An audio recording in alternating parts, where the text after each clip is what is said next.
how we can implement an AI in few businesses or use cases. You can just assume an LLM as an AI as a service, right? So it's basically giving you processing capabilities. The neural network, right? So there's a large language model, the LLM, and then there is neural network, which is also another concept used in AI or machine learning. They started analyzing how our brain worked. So if you want to create something, that a human, for a human, something like a human, you have to try to mimic how the human brain works, right? So that's how neural nets were born. Hello and welcome again to Pace Wisdom's YouTube channel. My name is Azan. I'm your host and also a co-founder and global delivery head at Pace Wisdom Solutions. Today we have another exciting topic on AI, and we want to talk about how we can implement AI in different ways, right? And to discuss about this topic, we have our guest Atul. Hi, Welcome. hi Azan. Hi Azan. I'm Atul. I'm the CEO and chief consultant at Buckle Consult. And yeah, Azan, we're excited to discuss about this topic.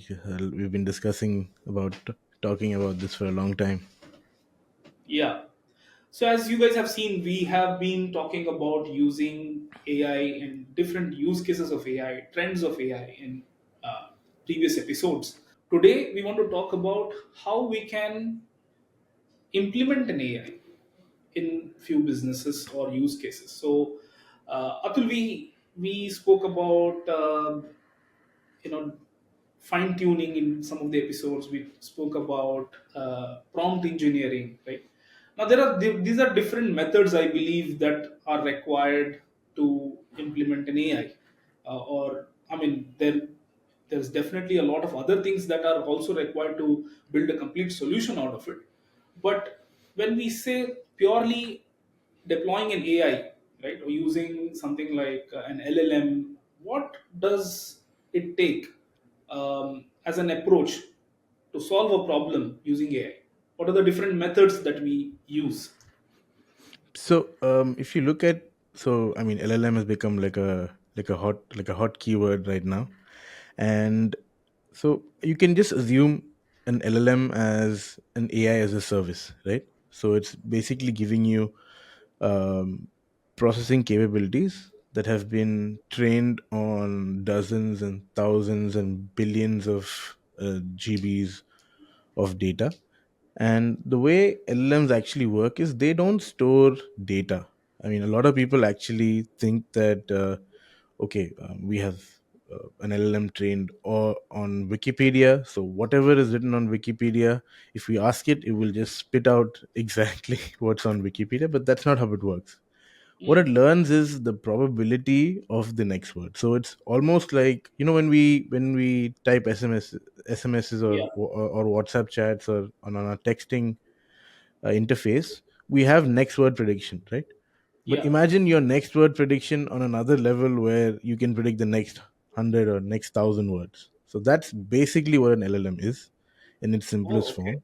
Yeah. So That's where the whole thing comes about generative AI, right? So you know that you're not just predicting the next word, but you're generating a whole idea based on few keywords that you provide, which is basically prompting the AI. right. So I think a good example. I'll just show a really simple way of how an LLM basically works.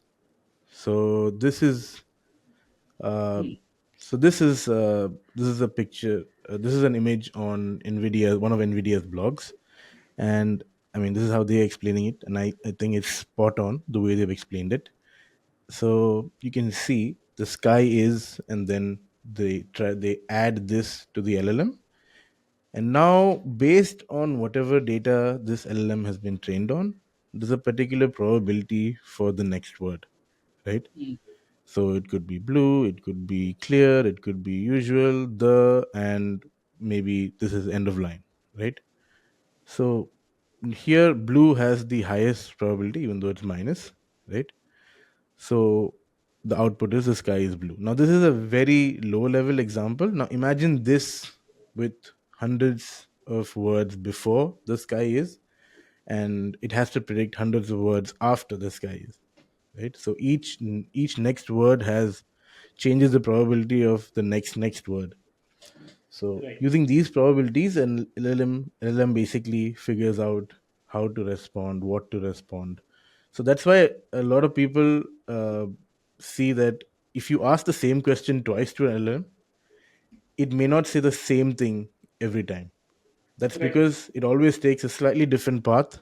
Instead of it going maybe from these neurons to that neuron, it may be going taking another slightly different path. But overall, it's optimizing for the best possible answer, which can be similar, just the words used are different, right? Right. So how is it related to this topic called the neural network? Right. So there's a large language model, the LLM, and then there is neural network, which is also another concept used in AI or machine learning. So our really brilliant scientists here, a couple of years ago, about I think in the 50s, they decided. I'm going to go back to where the word AI started from. So it was mentioned first in 55 or 56 at a summer convention at Dartmouth College, and a team of scientists, they said that we want to sort of replicate what a human being can do for one particular task, and try to make it automated, or create a system that can do what a human can do, one particular activity, right? And that's why they coined the word artificial intelligence for the first time, right? But of course, in the 50s, 60s, 70s, we didn't have any compute. There were a lot of bottlenecks about centralizing data and all of that. But then as that got as that wasn't a problem after a while, they started analyzing how our brain worked. So if you want to create something, that a human, I mean, for a human, something like a human, you have to try to mimic how the human brain works, right? So that's how neural nets were born, right? So neural nets are so each neural net, or each node, I would say, is so I'll just uh, maybe show you what a looks like. So this is a very simple diagram of a simple neural net. So when you add data, so let's say you ask an LLM, how do I cook pasta? Let's say, right? Simple question. It has to give you step by step answers, right? So each word has a weightage, and each next word. So if you say, how do I cook pasta? What is the next word that is most probable after that? So each of these dots that you see here, they're called weights, and so each of them have these, they're called nodes, and each of these nodes have weights. And when your information passes from one to the other, the weights get multiplied, and there's a probability that it goes to the next node. So finally, it goes through millions of these nodes, and it finds one node where it should output from, and that's assigned to a word. So that's how neural nets basically work. And the way they do it is, so these are all nodes, and all of these computation of weights and all have to happen by numbers. So when you input, so if I say, so in our previous example, the sky is blue, right?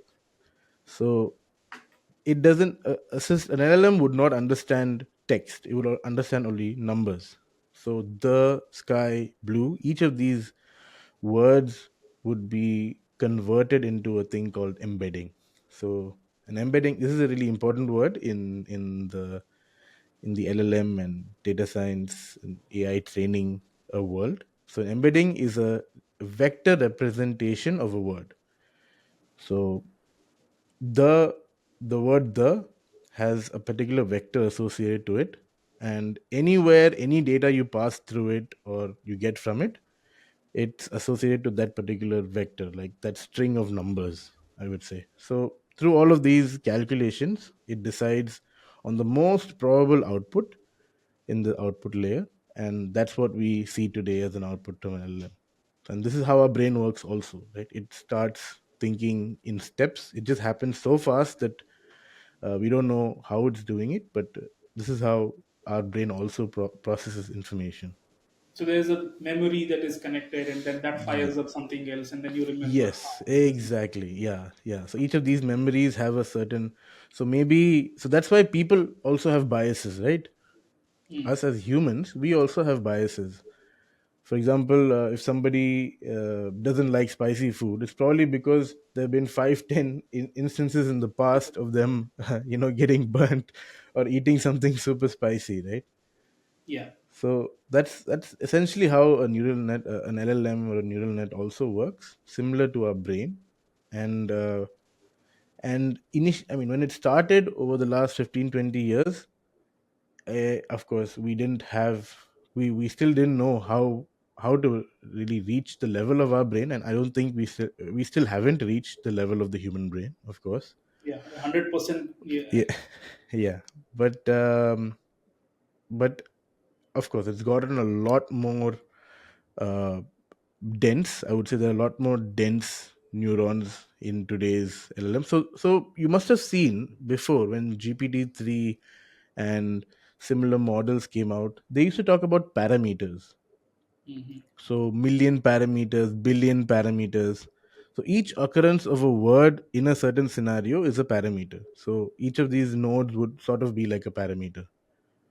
Right. So the Yeah. context was important of that word, where it is Yeah. used. What's the Yeah. So context? the What is, context is determined based on where in the sequence it is used. right. Yeah. So that's basically how it's a lot of I would say it's a lot of small calculations happening very fast. It's not very complicated calculations, usually like some point something into some point something, but it just happens at a large scale. And that's why we need compute, right? That's why GPUs are so valuable today, because they have like 800, 900 cores. So each of these cores can do one of these calculations per millisecond. Fraction of second. So Yeah. yeah.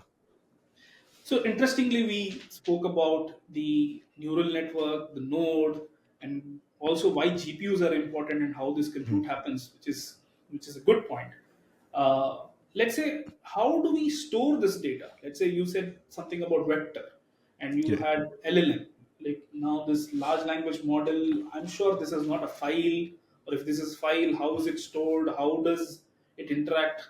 How does it know that I have asked something, or how does it respond back? What is this whole thing about? Is it code? Is it some sort of a database where you can interact with? What is it? By So as a as so a it's not code, right? I mean, so there's no lines of code you would associate with it, but it would be like it's basically a model file with all of these neurons and nodes present. And it's able to use hardware like GPUs to create to calculate these probabilities, and finally it outputs certain list of numbers. So you would have so if you ask a question on ChatGPT, it gives you a response with 100 words. So each of these words will have a vector associated to it, and then it would compare these vectors to its, like a dictionary where, okay, this vector is this word, and it would basically give you the output. So this is like it's like a big calculator, essentially, just doing a lot of calculations all the time, outputting certain probabilities, those probabilities being converted into vectors, vectors converted into words. Same for images as well. Yeah, we're talking only about words, but words. what it Yeah. does with images is each image has pixels, so it's basically predicting pixels instead of words. And Right. audio is, each it has a pitch and a wavelength, and uh, you know, And yeah. since So everything is digital, it is at the end of the day zeros and ones.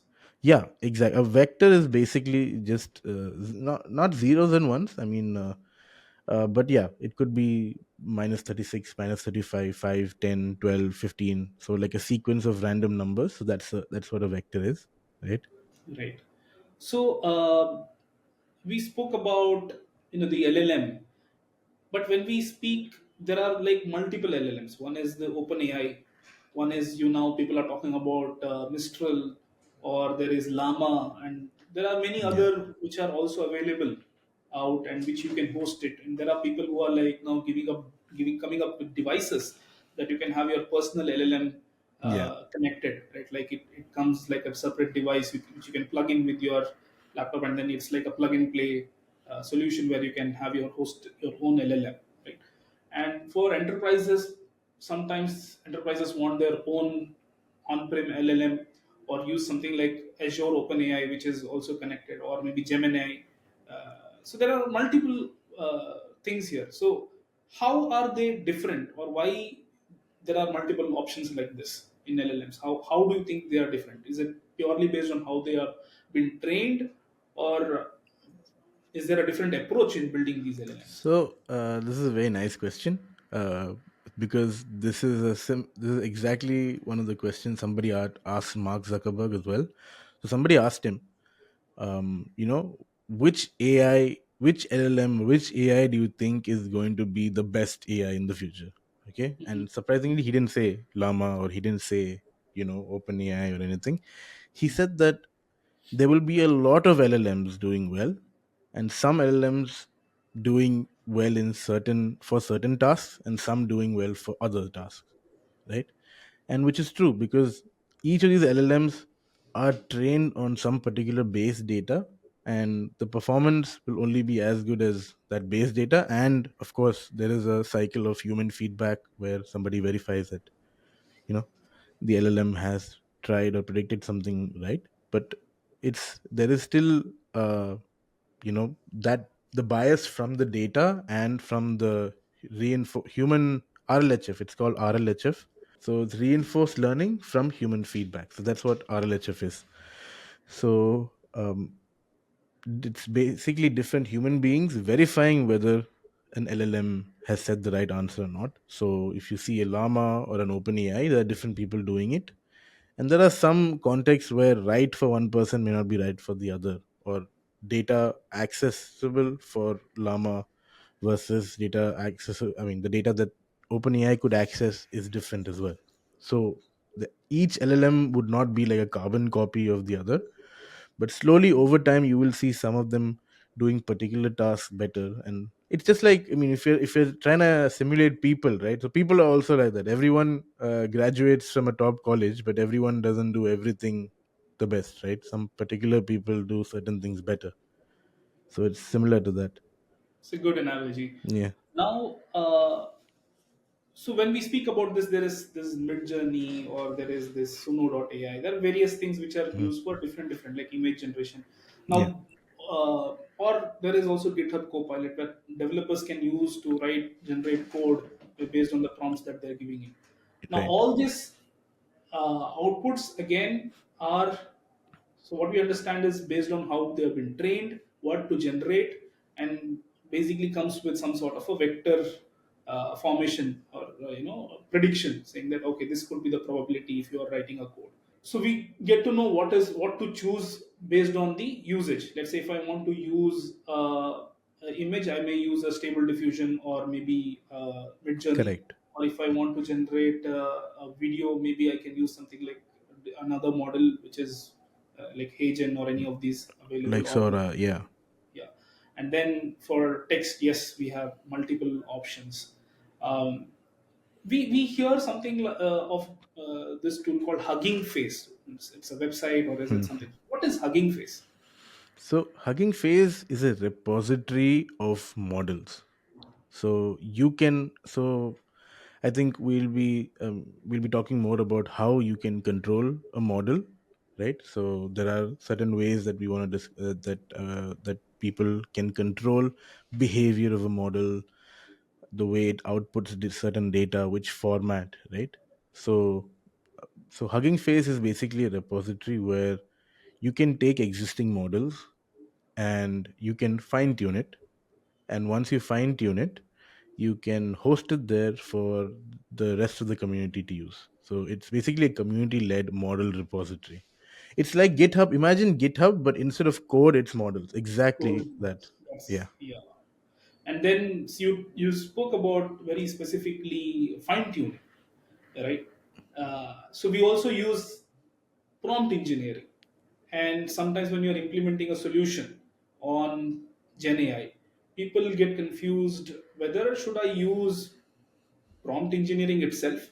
For example, let's say there is something that we were trying to build, which is like a coach or a personal assistant, as a Gen AI, where I can say, hey, you are a personal assistant now for the CEO, and I, give it some commands and it gives me some response.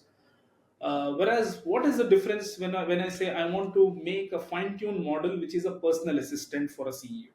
So, what are these two different things? One is you have the prompt engineering where you're telling that, hey, now you act as a personal assistant, and then I give multiple questions to it and it answers. Whereas, fine-tuning a model, uh, which is like I'm telling you are now a personal assistant, but I fine tune it on what kind of data that I have and how do I respond back. So, what are these two differences, and if you can throw some light on So that? there are actually three ways you can actually control the output of an LLM.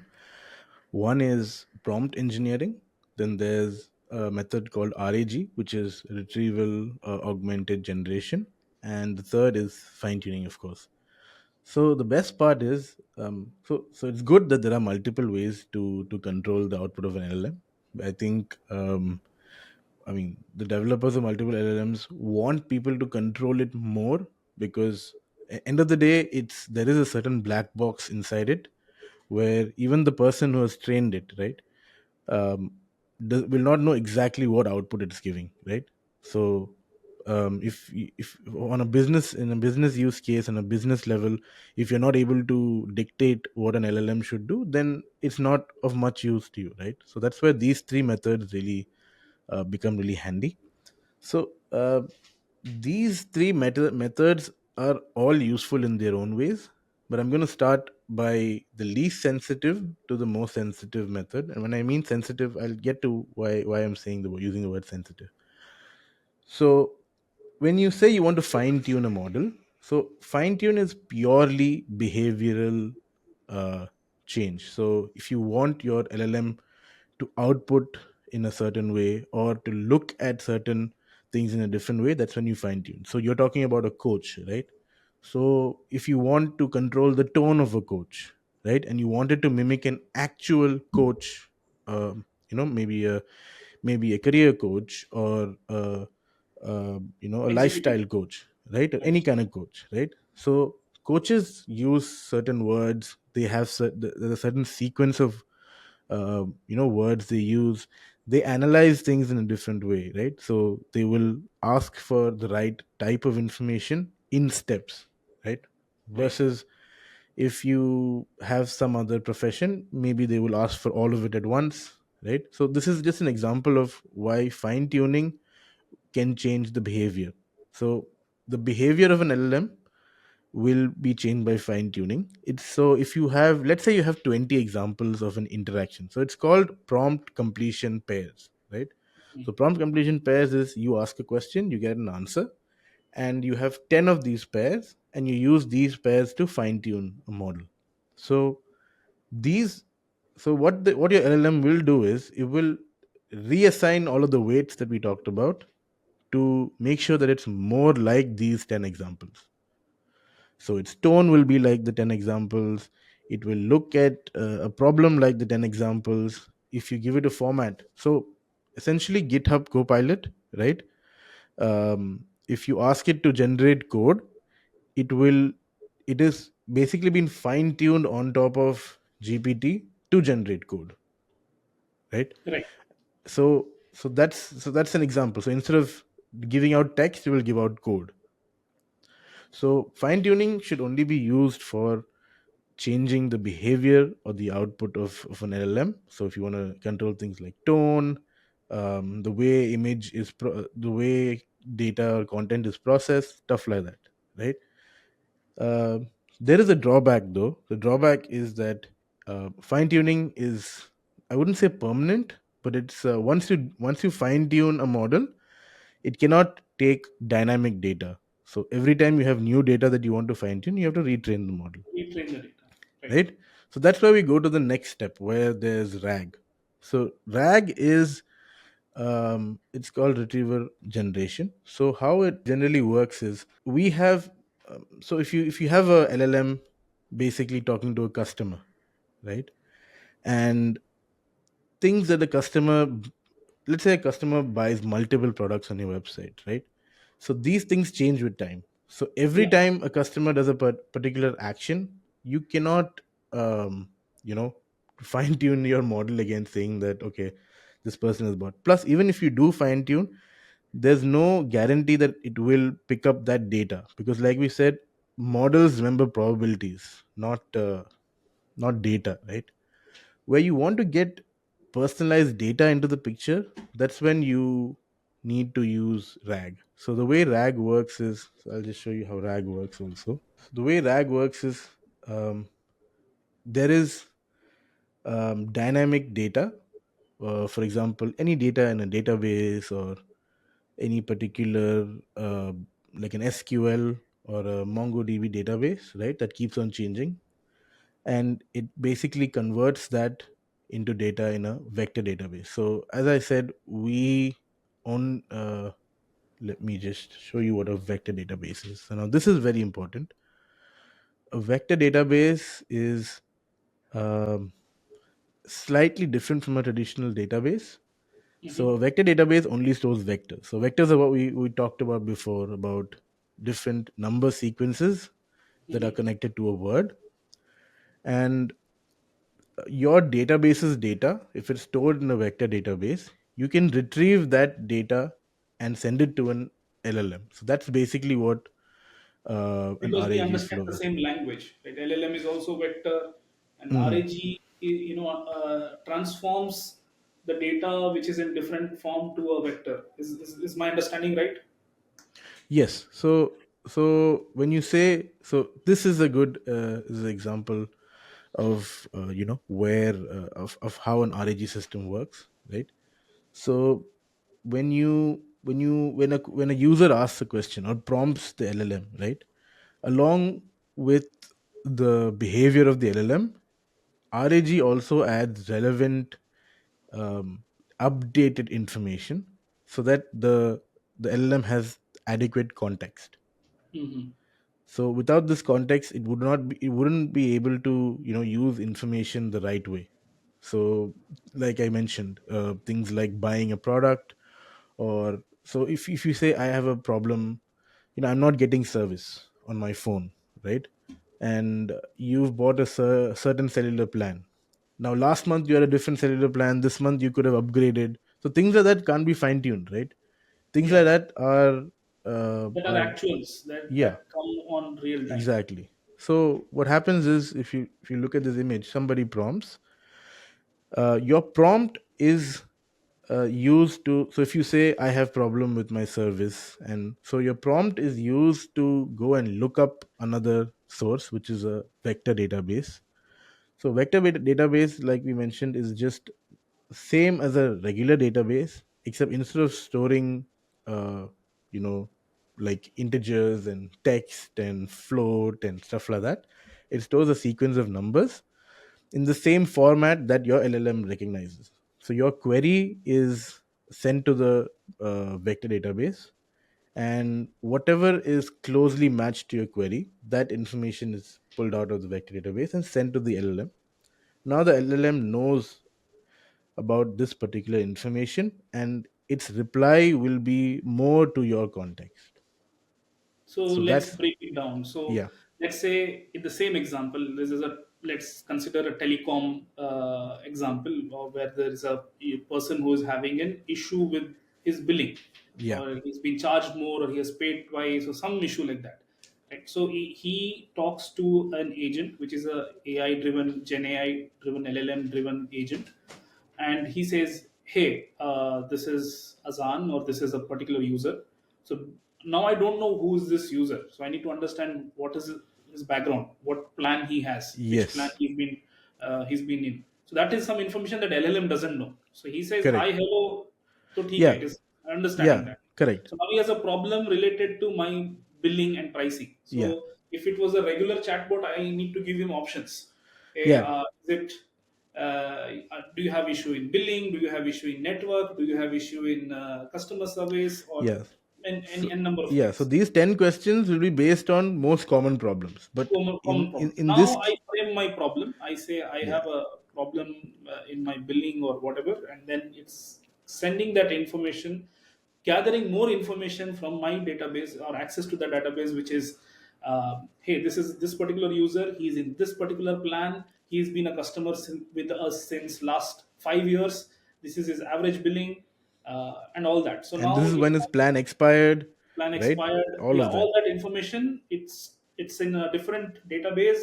Now that information is consolidated and brought into some vector, and that information plus the prompt with the query is given to the LLM. LLM. And this Yes. is basically also fine tuned to answer like an agent, right? Yeah. So like, if I'm a particular service provider and I need to know about my company as well, like I'm a LLM, I need to know what services we offer. Let's say his plan is expired because he's used all his credits, so I need to know what are the new plans available so that I can upsell him or things like that. So that information I should know as well, as is fine tuned. So then Yes. my answer is much more accurate to this particular user to give him a right answer. So I'm well informed, and informed information can be given to satisfy the customer's response. That is the whole flow. Yeah.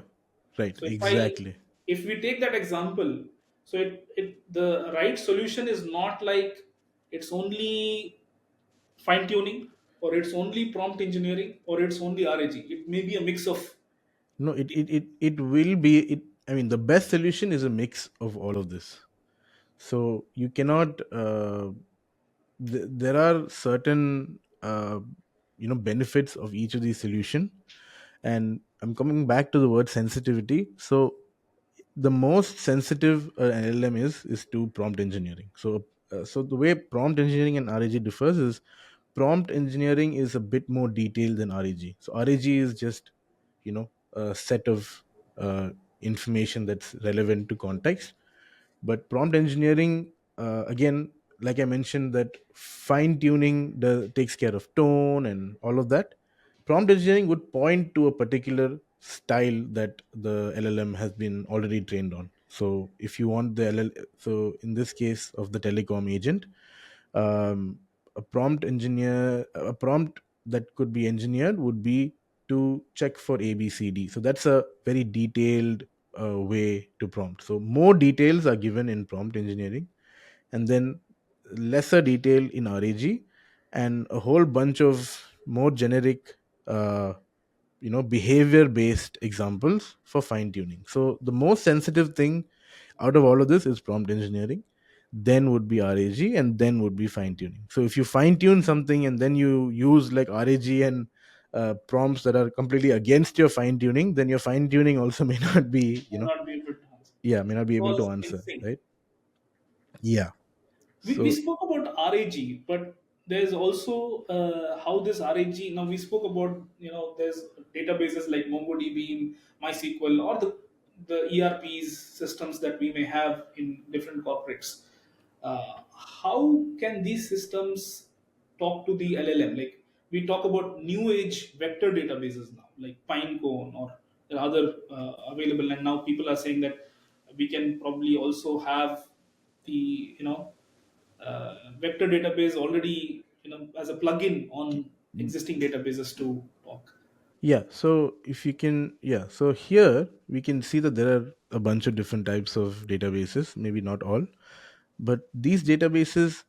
So traditionally, the really, really traditional style databases were SQL databases, right? Yeah, Towards when Cassandra and MongoDB started, we started using NoSQL databases right. to store a variety of information in different shapes and sizes, right?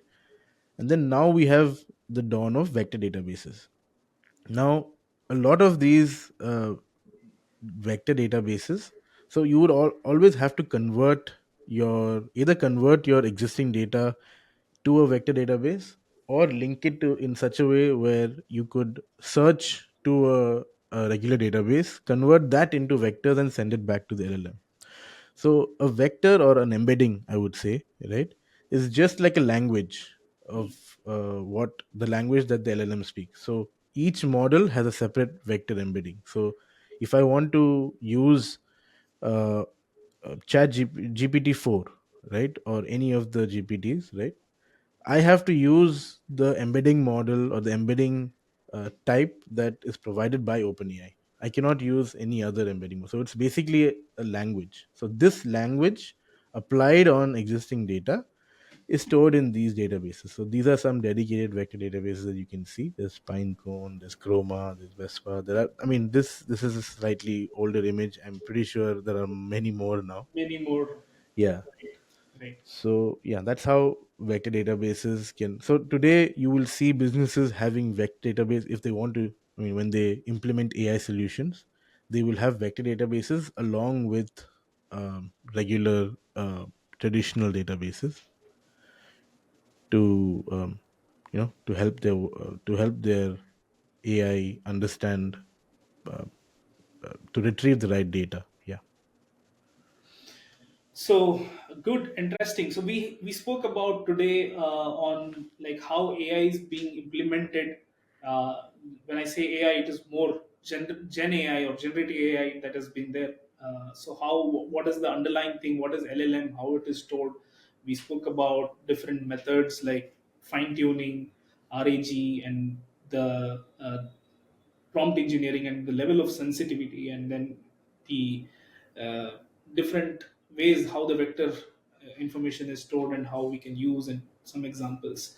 um, do you think something else is missing, or do we need to add something?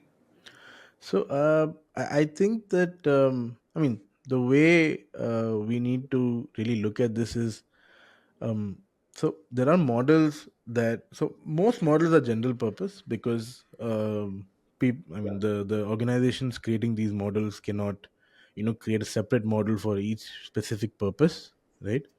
But where the real power lies in for the business owner, right, is is to understand what part of my workflow or what part of my operations I have digitized already and can benefit from this kind of a workflow.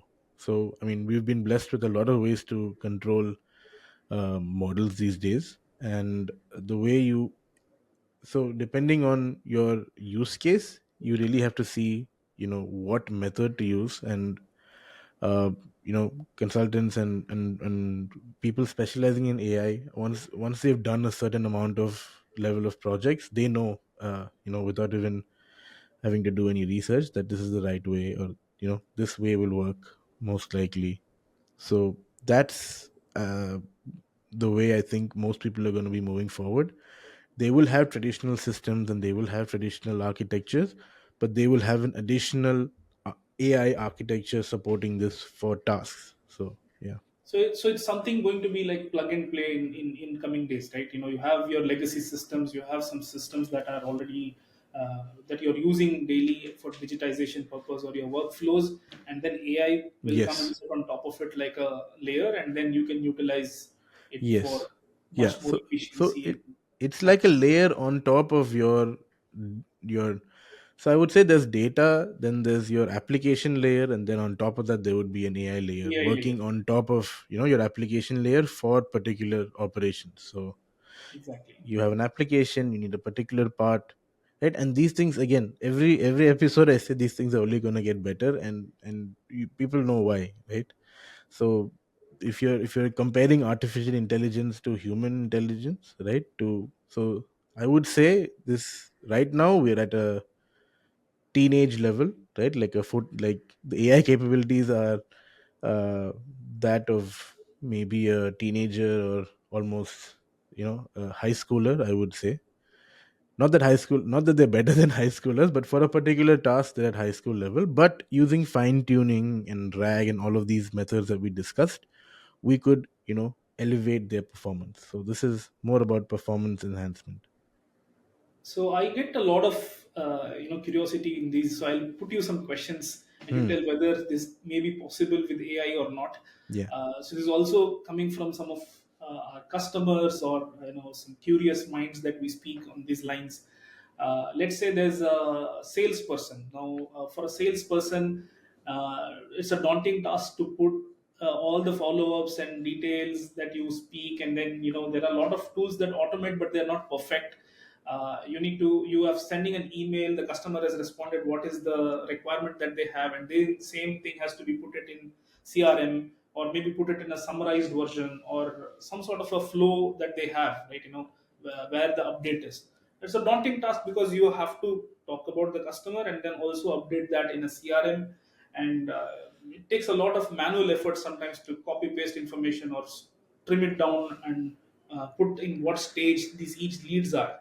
So is there a way where, without changing a tool, whatever you have, that, because when we say let's automate, then there's another friction that, okay, we will have to leave whatever tools that we are using, and data has to be migrated to a new tool which supports AI.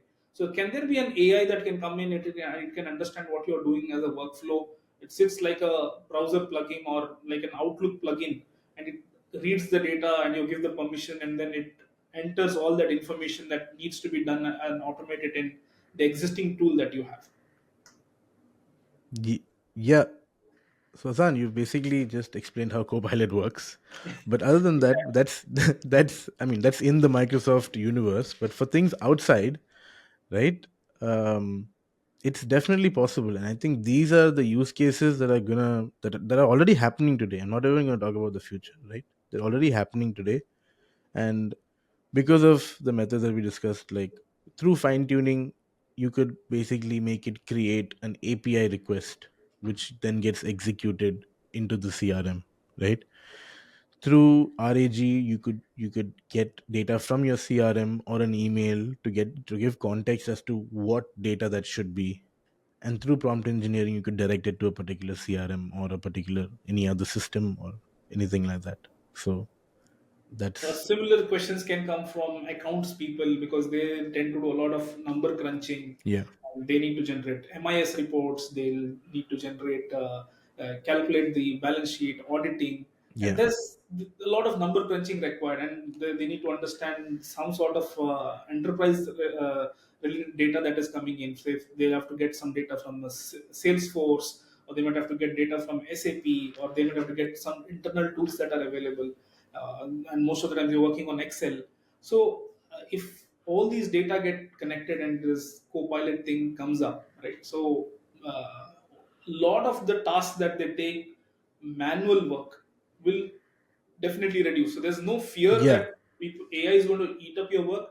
It is how you should know how to get uh, to use to this new tools so that your productivity correct. increases, and you do a No, far far better so job. essentially, you have, I think, a lot of banks have this concept of maker and checker, right? Yeah, make a checker So also. make your AI the maker, and then everyone can be the checker, right? Check. So that way, you don't have to do all of these tedious work. And this is, and a lot, to be honest, a lot of places already there are like, half the day goes in meetings and understanding something, the context is lost because one person attended a meeting, then the next person was on leave, and someone else is coming in now to fill in their shoes, right?